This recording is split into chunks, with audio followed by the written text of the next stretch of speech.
I'm Emily, a 25-year-old woman, and I'm the youngest of three siblings. I grew up in a family where I felt like I was invisible, a background character in my own life. My parents were wealthy and socially active, always doting on my older brothers, Jason and Michael. Meanwhile, I was more like the forgotten book collecting dust on a high shelf.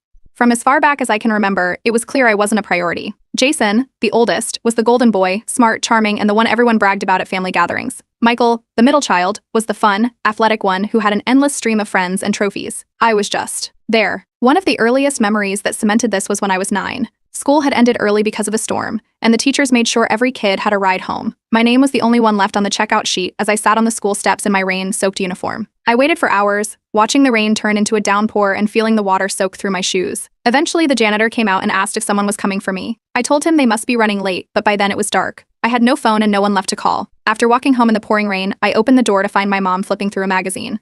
She barely looked up and said something like, "Oh, you're back. Dinner's in the fridge." My dad wasn't even home, and my brothers were playing video games in the living room. No one apologized or seemed to care. That wasn't the last time, either. They forgot to pick me up at school so often that my teachers started offering to drive me home themselves. It wasn't just about school rides, though. The neglect was everywhere. Birthday parties were half-hearted affairs where my mom invited her friends and their kids, not mine. Once, I overheard her telling a friend that she didn't bother asking me who to invite because Emily doesn't really have friends. Jason and Michael weren't any better. Jason would tease me whenever I tried to share something about my day, like when I got a good grade or made a new friend. Michael would roll his eyes and tell me to stop trying so hard to be noticed. At one point, I just stopped talking to them altogether because no matter what I said, it would turn into a joke. The extended family knew what was going on, but they always made excuses. My aunts would tell me I needed to be good or make your parents proud and they'll come around. Once I confided in my Aunt Sarah that I felt like I didn't belong in my family. She told me to be patient and that parents are just stricter with daughters. Looking back, I don't think she even believed what she said. Things hit a breaking point during high school. I worked hard to make up for what I lacked at home, throwing myself into academics and extracurriculars. My grades were near perfect, and I even got a spot as valedictorian for my graduating class. I sent out invitations to the ceremony, but my parents didn't RSVP. On graduation day, I scanned the crowd as I gave my speech, but their seats were empty. Later, I found out they had gone to one of Michael's basketball games instead. It wasn't even a championship game, just a regular season match. That moment solidified what I already knew. I wasn't a part of their world. They didn't care about my achievements or my life. When it came time for college, I applied to schools far away, knowing I'd need to do this on my own. Despite their wealth, my parents didn't offer a dime to help with tuition or living expenses. Jason got a new car when he graduated, and Michael had his dorm fully paid for, but for me, nothing. I got by with scholarships, part-time jobs, and loans. Living on my own was a challenge at first, but it was also the first time I felt free. I got a job at a bookstore, where the owner, Mrs. Kensington, became like a mother figure to me. I also started therapy, something I'd never have considered back home. My therapist, Dr. Morales, helped me see that their neglect wasn't my fault. Despite all this, my parents started guilt-tripping me for not visiting.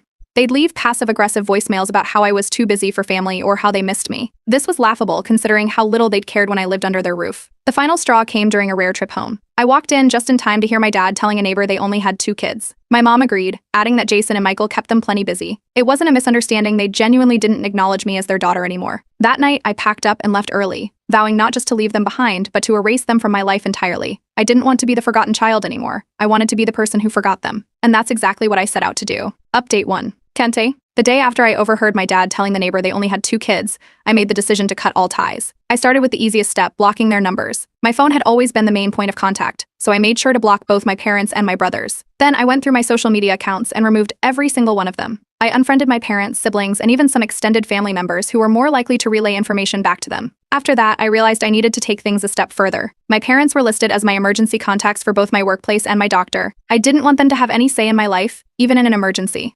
I updated everything, listing my best friend Julia as my main contact. She had been my rock during all of this and didn't hesitate to step into the role. At the same time, I was still going to therapy. Dr. Morales was incredibly supportive of my decision. She pointed out that I wasn't being spiteful or irrational. I was finally setting boundaries. She helped me draft a list of things to do to ensure my parents couldn't interfere in my life. The next step was making sure they had no financial access to anything connected to me. I combed through my bank accounts, credit cards, and even my student loans to make sure their names weren't listed anywhere. Around this time, I started noticing how many of my so-called family friends were just extensions of my parents. These were people who had brushed off my experiences growing up, saying things like, "Your parents mean well," or "That's just how they are." I realized I didn't need them in my life either. One by one, I stopped responding to their texts and calls. It wasn't hard, most of them only reached out occasionally, and once I stopped replying, they faded into the background. But not everyone took my decision quietly. Word got back to my aunts and uncles, and they started calling me ungrateful. My Aunt Sarah, who I had once confided in, left a voicemail saying I was being unfair to my parents. Another uncle sent a long Facebook message about how family is everything, and I should let bygones be bygones. I deleted the message without responding. Thankfully, my close friends were nothing but supportive. Julia, especially, reminded me that I didn't owe my family anything. My small but tight-knit circle of friends rallied around me, inviting me to dinners and outings to keep my spirits up. One of them even joked that I was auditioning for a new family, which wasn't far from the truth. I also started tackling the legal side of things. My parents had once listed me as a beneficiary on a small trust fund, but I had no interest in keeping ties to their money. I contacted a lawyer to ensure my name was removed from any family properties or joint accounts. It felt freeing to know they couldn't use financial strings to pull me back in. My parents didn't stay quiet for long. They started sending messages through mutual acquaintances, accusing me of being dramatic. I ignored them, but the messages kept coming. My brothers also got involved, sending half-hearted apologies that felt more like guilt trips. Jason sent a text saying, "You're taking this too far. You know mom and dad love you." Michael followed it up with, "You're making everyone's lives harder. Just come home and talk it out." Neither of them acknowledged the years of neglect or even apologized directly. Things escalated when my parents left a voicemail. It was my dad's voice, angry and strained, accusing me of erasing them from my life unfairly. He said I was being selfish and causing unnecessary drama. I deleted the voicemail halfway through. While all this was happening, I had a major career milestone. I got a big promotion at work. It was the kind of news I would have wanted to share with family in another life. But this time, I didn't even think about telling them. Instead, I celebrated with Julia and a few close friends over dinner. It felt good to be surrounded by people who actually cared about me. When the holidays rolled around, I experienced another first, spending them alone. I had always dreaded the family gatherings where I felt like an outsider. This year, I stayed home, cooked a small meal for myself, and watched movies. It was quiet but peaceful. Over the next few months, I started building a chosen family. These were friends who had stuck by me through thick and thin, people who treated me better than my own family ever had. I started spending more time with them, creating new traditions that felt meaningful. My parents made one last attempt to reel me back in. They sent a message through a mutual acquaintance, claiming my mom had a health scare. I didn't buy it. They had used similar tactics before to get my attention, and this time, I wasn't falling for it. By the end of it all, I knew this wasn't just about cutting ties, it was about taking control of my life. If they could pretend I didn't exist, then I could do the same to them. Their influence over me was gone, and for the first time, I felt like I was truly free. Update 2. After cutting ties, I decided I needed to go all the way. Blocking numbers and deleting contacts wasn't enough. There were still too many ways my family could interfere in my life, so I got to work removing every last trace of them. First, I tackled my social media. I had already unfriended my parents, siblings, and extended family, but now I went further. I combed through every photo, tag, and post connected to them. Pictures from childhood birthdays, graduations, and random family gatherings. Deleted. Posts where my mom had commented, "So proud of you," even though she never actually said that to my face. Gone.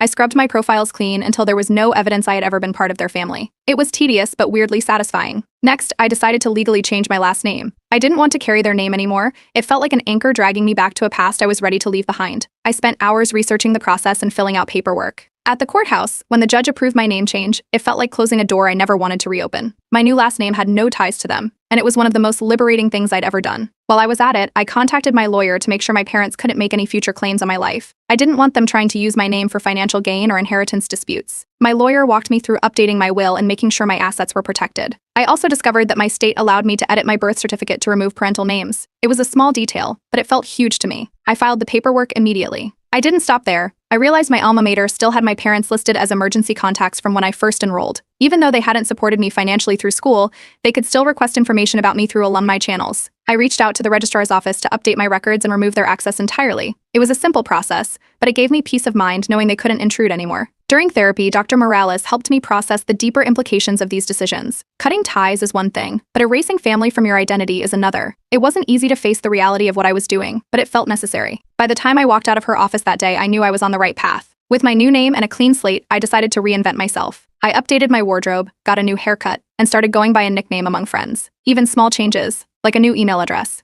made a difference. Every step I took felt like I was reclaiming parts of myself that had been overshadowed by my family's neglect. Extended family didn't take my silence well. My aunts and uncles started leaving passive-aggressive messages, asking why I wasn't returning their calls. I finally decided to address them directly. I sent a short message to everyone still trying to reach me, explaining that I would no longer be in contact unless they respected my boundaries. Some didn't reply, but a few sent back long, guilt-tripping messages about how much this would hurt my parents. I ignored them. To make things crystal clear, I posted a vague but telling message on social media. I didn't mention anyone by name, but the implication was obvious. Sometimes, family isn't about blood, it's about who shows up for you. I'm grateful for my chosen family who loves and supports me unconditionally. It wasn't long before mutual acquaintances started asking questions. Apparently, people noticed my parents were no longer in my posts or tagged in family photos. That's when things escalated. My parents accused me of ruining their reputation. They sent frantic messages through old family friends, demanding to know why I was turning people against them. My siblings weren't far behind. Jason, the golden child, called me selfish and dramatic, while Michael went on a rant about how family is forever. Neither of them acknowledged the years of neglect or offered a real apology. It was all about protecting their own image. Around this time, I attended a major event at work, a promotion ceremony that felt like a personal milestone. In the past, I might have invited family out of obligation, but not this time. I celebrated with my coworkers and close friends, feeling fully present and supported. For once, there was no tension or awkwardness about whether my parents would show up and ignore me the whole time. It was pure joy. I'd be lying if I said I didn't feel a twinge of guilt here and there. Cutting off family goes against everything we're taught growing up, but every time I thought about giving in, I remembered how much happier and lighter my life had become. That guilt never lasted long. One day, I bumped into an old family friend at a coffee shop. She did a double take before asking if I was Emily. Apparently, my new look and energy threw her off. When she mentioned my parents, I simply said, I don't have contact with them anymore, and left it at that. The confusion on her face was priceless. That encounter solidified my resolve. I had erased them from my life, and there was no turning back. If they didn't exist to me, I didn't exist to me. I didn't exist to them either. For the first time in my life, I was fully in control of my story. Update 3. Not long after my name change and social media purge, my parents decided to take things public. I wasn't connected to them anymore, but mutual acquaintances began forwarding me screenshots of a post my mom made on Facebook. It was a long, dramatic rant about how their youngest daughter had abandoned the family without reason. She described herself as heartbroken, painting a picture of loving parents who were left in the dark about why their child had cut them off. The post was littered with vague phrases like "we did everything we could and you never stop loving your child, even when they hurt you." The comment section was a mixed bag. Some people blindly sided with them, offering sympathy and calling me selfish. Others, mostly those who had seen glimpses of their behavior, asked questions that my parents didn't answer. A few even called them out, saying things like, "But didn't you skip her graduation? Or wasn't she always left out at family events?" At first, I ignored it, but then things escalated. They started reaching out to mutual friends, trying to organize an intervention. I learned about it through Julia, who had received a message from one of my aunts. The plan was to gather family and close friends at my parents' house to talk some sense into me. Julia shut that down immediately, telling them I wouldn't attend. When the intervention didn't happen, my parents tried to guilt trip me through another family friend, who sent a message asking, "Why are you punishing them like this? Don't you think they deserve to know what they did wrong?" Around this time, my brothers joined the drama. Jason shared an old story about how I had thrown a tantrum as a kid when I didn't get what I wanted for Christmas. Michael chimed in with a tale about how I used to run to mom and dad for everything when we were kids. They framed these stories as examples of how I was always difficult and attention-seeking. None of it was true, but it was clear they were trying to sway public opinion in my parents' favor. After weeks of this, I decided to take control of the narrative. I logged onto Reddit and wrote a detailed post on one of the family drama subreddits. I laid everything out, from the years of neglect to the forgotten pickups, skipped graduation, and overhearing them claim they only had 2 kids. I included screenshots of texts and emails that showed their indifference and manipulation. I wasn't looking for sympathy, I just wanted the truth out there. The post blew up. Within hours, it was flooded with comments from people who had experienced similar family dynamics or were just horrified by what I'd been through. The thread quickly gained traction, and by the next day, it had thousands of upvotes. People were calling my parents' behavior textbook emotional neglect and praising me for breaking free. A few days later, someone from my hometown reached out. They were a freelance journalist who wanted to write about my story for a local newspaper. I hesitated but eventually agreed, as long as my name was kept private. The article went live a week later and described my experience in general terms without identifying anyone directly. It didn't take long for people in town to connect the dots. That's when my parents retaliated. They sent me a cease and desist letter through a lawyer, claiming I was defaming them. I showed it to my own lawyer, who assured me it had no legal standing. My parents had no proof I'd done anything wrong, and my lawyer even pointed out that most of my statements were backed up by evidence. Instead of backing down, I posted a follow-up on Reddit with even more receipts, old emails where my parents ignored my requests for support, texts from my siblings belittling me, and a photo of the empty seats at my high school graduation. The backlash against them intensified, and they stopped posting publicly about me altogether. Jason, however, decided to double down. He sent me a long email demanding I take down the Reddit posts, claiming I was airing family laundry and embarrassing everyone. He warned that if I didn't, they would consider me dead to the family. Michael sent a shorter message echoing the same sentiment. Through all this, I kept going to therapy. Dr. Morales helped me unpack the complicated emotions that came with being publicly vilified by my own family. It wasn't easy, but I focused on the positive changes in my life. Professionally, things were going better than ever. I had landed another promotion at work and was thriving in my role. My chosen family continued to grow as I connected with more people online who shared similar experiences. Some of these connections turned into real friendships, and I started to feel like I had a true support system. Eventually, I cut off every remaining tie to my family. No more mutual friends, no more forwarded messages, and no more updates about what they were doing. It was like they didn't exist, and for the first time, I felt free from the emotional weight they'd placed on me my entire life. This time, I didn't just block them. I deleted the entire past. Update 4. After cutting off every tie to my family and sharing my story online, life started to shift in unexpected ways. The Reddit post kept gaining attention, and people reached out to share their own experiences or thank me for being honest about mine. Eventually, I was contacted by an organization that advocates for neglected and emotionally abused children. They invited me to speak at a local event, sharing my story to highlight how neglect can shape a person's life. The event was small, just a group of people sitting in a community center, but it was a turning point. I told them about my childhood, the forgotten pickups, the indifference, the lack of support, and how I rebuilt my life from the ground up. Afterward, a woman approached me, tears in her eyes, and said my story gave her the courage to leave her toxic family. That moment stuck with me. From there, I got involved in a few online support groups for people estranged from their families. I began offering advice, sharing resources, and connecting people to therapists and legal aid. It wasn't something I had planned, but it felt right. Each person I helped made me realize how far I had come. Around this time, I had a random encounter that tested my resolve. I was in a coffee shop waiting for my order when I saw my parents walk in. They looked almost the same, except my dad's hair was grayer, and my mom had lost some weight. They didn't see me, and I didn't give them the chance. I picked up my drink and walked out without looking back. Later, I heard through the grapevine that my parents' social standing had taken a hit. Mutual acquaintances and extended family members were distancing themselves after the Reddit post and the local article. My parents had built their image on being a perfect family, and the cracks were starting to show. People began questioning why I would go to such lengths to cut ties, and the excuses my parents gave weren't convincing anymore. Some of my extended family also started reaching out. A few aunts and uncles sent emails apologizing for enabling my parents' behavior or dismissing my feelings. One aunt, in particular, admitted she had noticed how I was treated but didn't want to rock the boat. I didn't respond to most of these messages, but I appreciated the small moments of accountability. Meanwhile, my brothers weren't handling the fallout well. Jason and Michael had always been united in blaming me for family drama, but without me to point fingers at, they turned on each other. I learned from a former family friend that they were arguing about everything, from who got more attention growing up to who was responsible for the family's tarnished reputation. It was ironic, considering how they used to team up against me.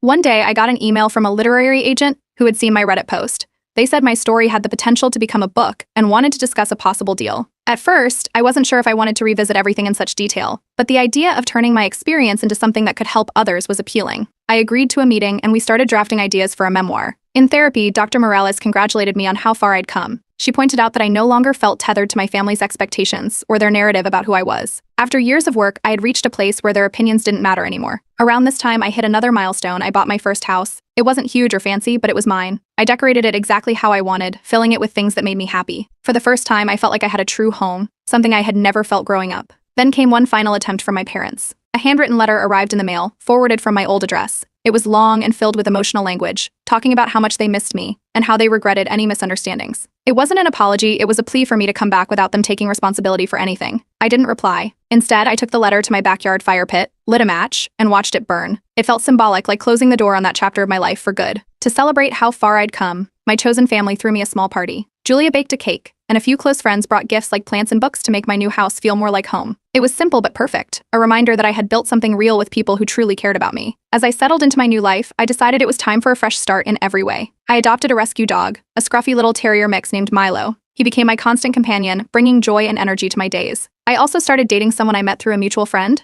and for the first time, I felt like I could share my life without carrying the weight of my past. The final step was changing my phone number. I had been holding on to the old one out of convenience, but it was time to let go completely. With a new number, new name, and new life, I had erased every trace of the person my family tried to define. For the first time, I felt truly free. Update 5. After changing my phone number and fully cutting off all remaining ties, my life began to transform in ways I hadn't expected. The Reddit post about my story continued to gain traction, and I started receiving messages from people who were inspired to take steps to leave their own toxic family situations. Some even shared their successes, thanking me for showing them that it was possible to break free. Knowing my story was helping others gave me a sense of purpose I hadn't felt before. In the meantime, my chosen family grew stronger. I spent more time with Julia and the close group of friends who had supported me through everything. We started a tradition of Sunday dinners, rotating between each other's homes. It was simple, homemade meals, laughter, and stories, but it felt like something I had always wanted. Over time, these relationships deepened, and I realized that the love and care I had craved growing up had always been within reach. I just needed the right people. Months passed, and something unexpected happened: silence from my parents. The frantic messages through mutual acquaintances, the guilt-laden attempts at reconnecting, even the Facebook posts,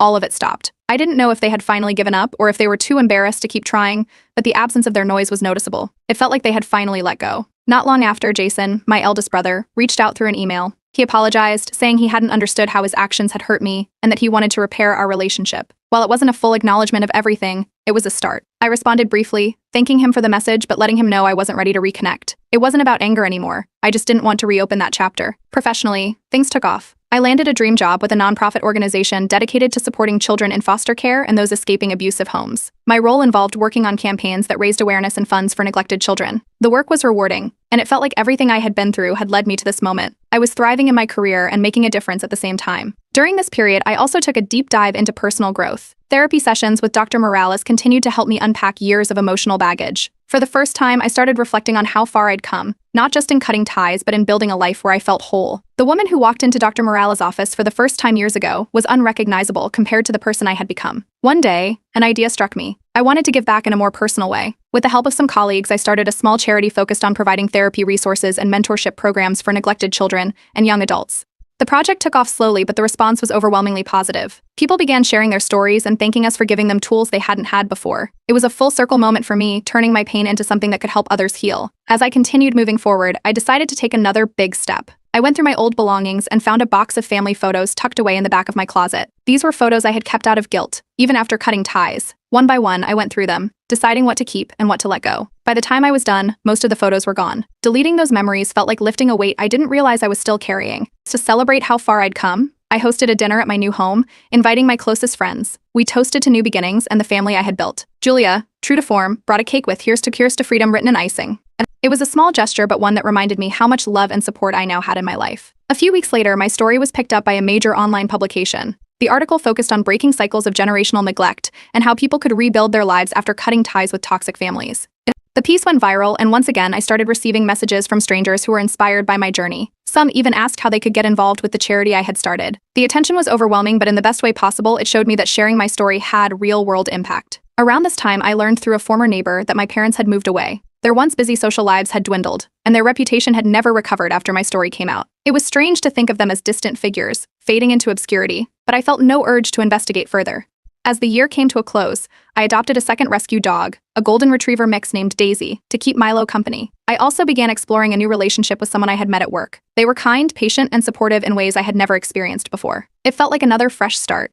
To close this chapter of my life, I posted a final update on Reddit, thanking everyone for their support and encouragement over the years. I shared how much my life had changed and how grateful I was for the community that had been there for me. The response was overwhelming, with thousands of comments from people celebrating my progress and sharing their own stories. Today, I'm happier than I ever thought possible. The life I've built is mine, untainted by the neglect and pain of my past. For the first time, I feel free to look forward instead of back. This is my new chapter, and I'm ready for whatever comes next.